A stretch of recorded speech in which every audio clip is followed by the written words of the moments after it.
that you've sent to the stomach. And so anyway, long story short, I told her, I said, really, if you were to take 9,750,000 milligrams, I'm going to convert that into teaspoons, tablespoons, ounces. If you were to take that amount a day and pour it on why don't you go pour it on a corner piece of your carpet? Why don't you see what that carpet looks like after a couple of days of doing that? Flip that corner up, take a look at the back. And she says, I think you're right. And I says, that's like just throwing acid in your stomach at that amount. It's too over the top. And she ended up going in. She had bleeding ulcers in her stomach. Oh, my goodness. Well, that hydrochloric acid, the high amounts. I mean, you take 325 milligrams of hydrochloric acid is going to digest down about 50 grams of protein. Now, really, are you going to sit down and eat half a beef or something? I mean, you're going to sit down and eat a quarter of a beef cow in one day, that where you think you're going to need that kind of hydrochloric acid. And if you do, it's like, I've got to tell you, you're on a terrible diet. You're on a terrible diet. There would definitely be no room for any veggies there. But, yeah, so, the thing is that digestive aids are needed, to help the system break things down so that you pull more nutrients out of your food. And certainly children, you don't give food enzymes to children. Rule of thumb is 25 and older could take a digestive enzyme. Otherwise, you want to really lean towards things like, the papaya and peppermint and spearmint. Those things help to strengthen the stomach. They calm them down. Ginger. You want to use the herbs because your goal is to strengthen that stomach to function the way that it was intended to function. But you have to realize that you have to quit doing things that break the system down. So when you start healing, trying to build things back up, you have to quit taking the things that are breaking it down. Okay, so got to look to the diet there. So the other thing with leaky gut, the intestines, they don't end up absorbing the nutrients correctly when they're inflamed. And so you end up with a lot of fatigue and bloating, toxins that are literally, a heavy amount of toxins that are going through and burdening the liver. And then that gets passed on into, the elimination channel with then that is liquid, processes through the kidneys and then onto the bladder. So you can see how you can end up with not only these digestive problems, stomach problems, bowel problems, and then, your kidneys hurt. You feel like you've been kicked in the back. And, what do you have going in the mouth that by the time it processes through the system, what is it doing to, there is an organ that will speak up, will speak up when it's irritated, and those are the kidneys. And it hurts when the kidneys like to tell you something. Yeah. Mm-hmm. You don't want them to tell you nothing. Where the liver, the liver's not going to let you know until, right? You're at the beyond mark usually, and then it is an amazing act of due diligence. Yes, it is. To feed and get that restore that liver. Restore the liver. I know. I did it myself. Yeah. It can be done. It can be done. Yeah, and there's people that will say, the liver is just, it can rebuild itself. Well, yes, it can, but like I said, at some point you have to quit breaking down.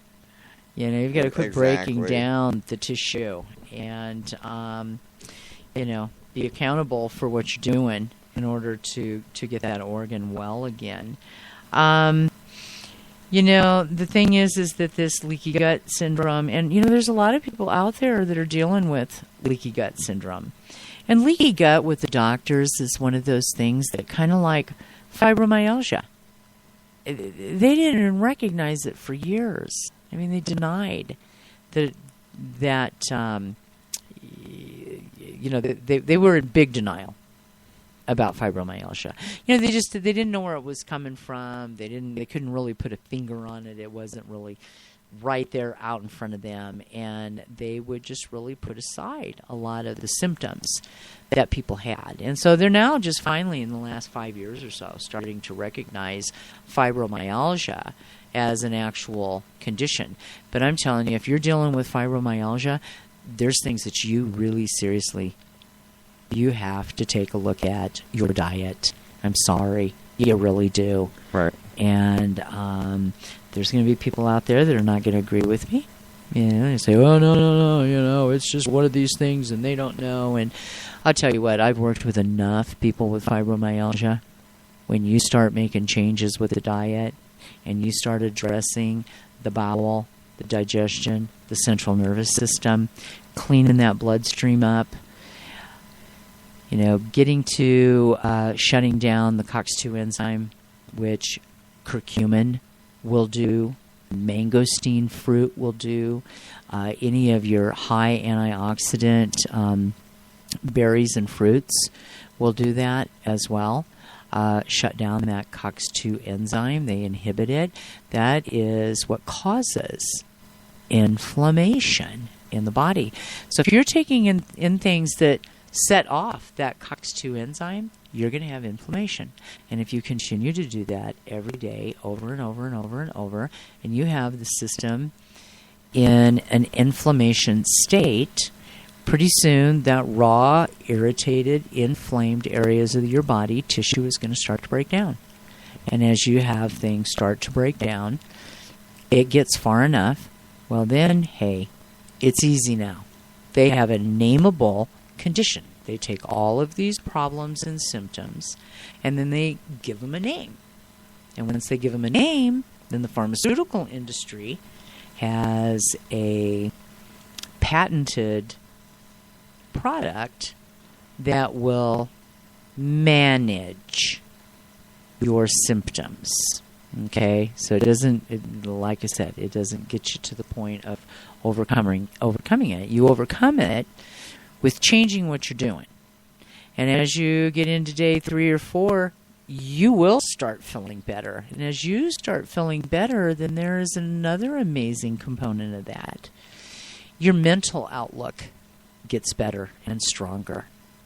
And stuff may keep coming at you, but you got the strength to get through it all.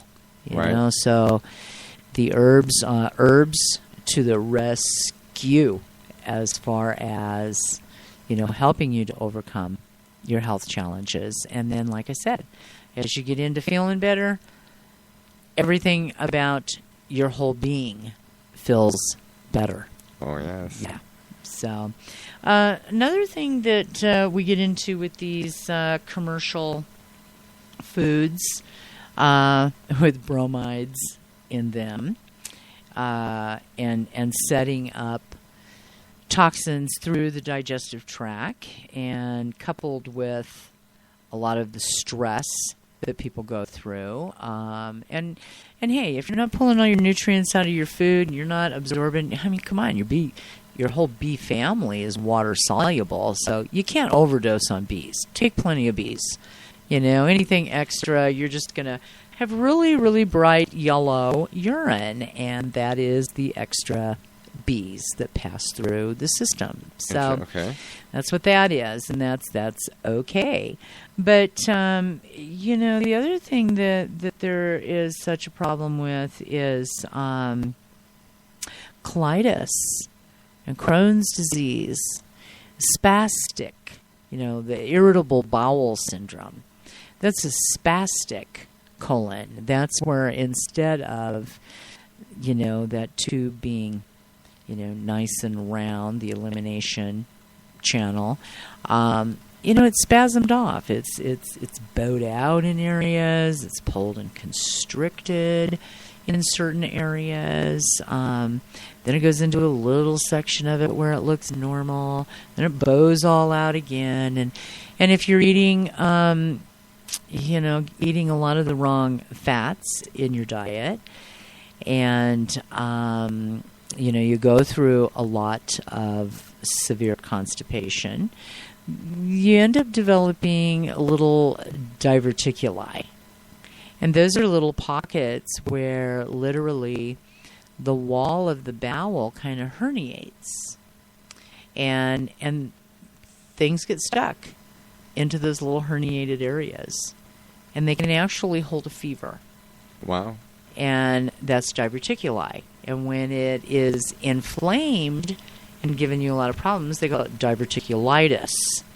And people have lost sections of their bowel because of areas that had a lot of diverticuli. And with herbs, it's really amazing. We've got a product called marshmallow pepsin. And pepsin is very sticky. And so you open that up, and it's part of, it's a digestive aid. So you open and empty 2 capsules of this marshmallow pepsin into just a couple tablespoons of applesauce. And clear that off the spoon. Do that twice a day. Marshmallow is very soothing. It's a mucilagenic herb. And so it's very healing and soothing. It's said to be like a Jell-O glove on the internal organs as it passes through the digestive tract. It's very soothing and healing. It's an anti-inflammatory. And the pepsin is very sticky, and it starts sticking to the walls of the intestinal tract. And as the waste comes down, if you've got enough fiber in your diet, it sticks to that. And as that passes through, it literally pulls that diverticuli right out of the little pocket. It pulls it out. I mean, I've had people come to me over the years that were going to have surgery. And it was like, before I do this, the average person, the consensus of theirs was, if I'm going to have this surgery, I'm first going to try to give this a try and see if this works. And if it doesn't work, then I'll have the surgery. And, it's really sad that we dealt for years and years with, we were the last choice, not the first choice. The first choice is, you go to, you go after the white man's medicine. That's what my mom used to call it. Well, I'm still blown away over that statistic that you gave me a couple of weeks ago. There's over a couple 100,000 people a year that die. The world population, only 15% get health care. $4.5 trillion. Yeah. Woo! Wow. Yeah. My mind's still blown. Yeah. I can't get that statistic out of my head. It's incredible. It's really incredible. So, that those that aren't the 15%, they have no choice but to use folklore medicine. But, as you call it, folklore medicine, it has been around for forever. Thousands and thousands of years. And there's over 260 references to herbs and oils and foods in the Bible. Right. So it's, Ezekiel 47:12, is an excellent passage in the Old Testament. That says that the leaf, that the fruit of the plant will be your meat, and the leaves and the root thereof your medicine. So, that's pretty.